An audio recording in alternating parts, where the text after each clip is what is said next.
સુરતમાં ઓનલાઈન રોકાણના નામે ઊંચા વળતરની લાલચ આપીને નાગરિકોને ચૂનો લગાવતી આંતરરાષ્ટ્રીય સાયબર ગેંગ સામે સુરત શહેર સાયબર ક્રાઇમ પોલીસની મોટી સફળતા મળી છે.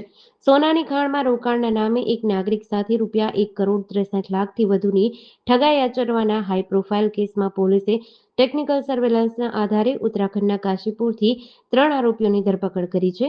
પ્રાથમિક તપાસમાં આ કૌભાંડમાં વપરાયેલી નકલી વેબસાઇટનું સર્વર સિંગાપોરમાં હોવાનું અને મુખ્ય સૂત્રધારો વિદેશથી નેટવર્ક ચલાવતા હોવાનું સામે આવ્યું છે. પોલીસ તપાસમાં ખુલાસો થયો છે કે ડિસેમ્બર 2024માં ફરિયાદીનો સંપર્ક અંજલિ મોદી નામના ફેસબુક આઈડી દ્વારા કરાયો હતો. ત્યારબાદ વોટ્સએપ પર વાતચીત વધારીને આરોપીઓએ જીઆરજીસી નામની કથિત ગોલ્ડ માઇનિંગ યોજનામાં રોકાણ કરવાથી રોજના ભારે નફાની લાલચ આપી હતી. ફરિયાદીનો વિશ્વાસ જીતવા માટે નકલી ટ્રેડિંગ એપ અને ઈમેલ આઈડી બનાવ્યા હતા. એપમાં ખોટો અને ભ્રામક નફો દર્શાવીને શરૂઆતમાં નાની રકમના વળતરની ખાતરી આપી ફરિયાદી પાસેથી મોટા પાયે રોકાણ કરાવ્યું હતું.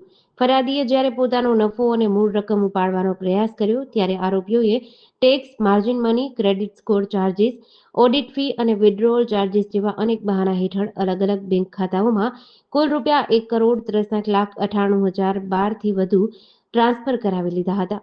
અંતે કોઈ રકમ પરત ન મળતા ફરિયાદીએ સાયબર હેલ્પલાઇન 1930 પર ફરિયાદ નોંધાવી હતી, જેના આધારે સુરત સાયબર ક્રાઇમ પોલીસે બીએનએસ અને આઈટી એક્ટ હેઠળ ગુનો નોંધી તપાસ હાથ ધરી હતી. ડિજિટલ ટ્રેલ અને બેંક ટ્રાન્ઝેક્શનની મદદથી પોલીસ ટીમ ઉત્તરાખંડના કાશીપુર પહોંચી હતી અને મોહમ્મદ ઇઝહાર, મોહમ્મદ સુમેર તથા મોહમ્મદ ઉમેશની ધરપકડ કરી હતી. આ આરોપીઓ કમિશનની લાલચે પોતાના તેમજ અન્ય લોકોના બેંક ખાતાઓ સાયબર ગેંગને ભાડે આપતા હતા.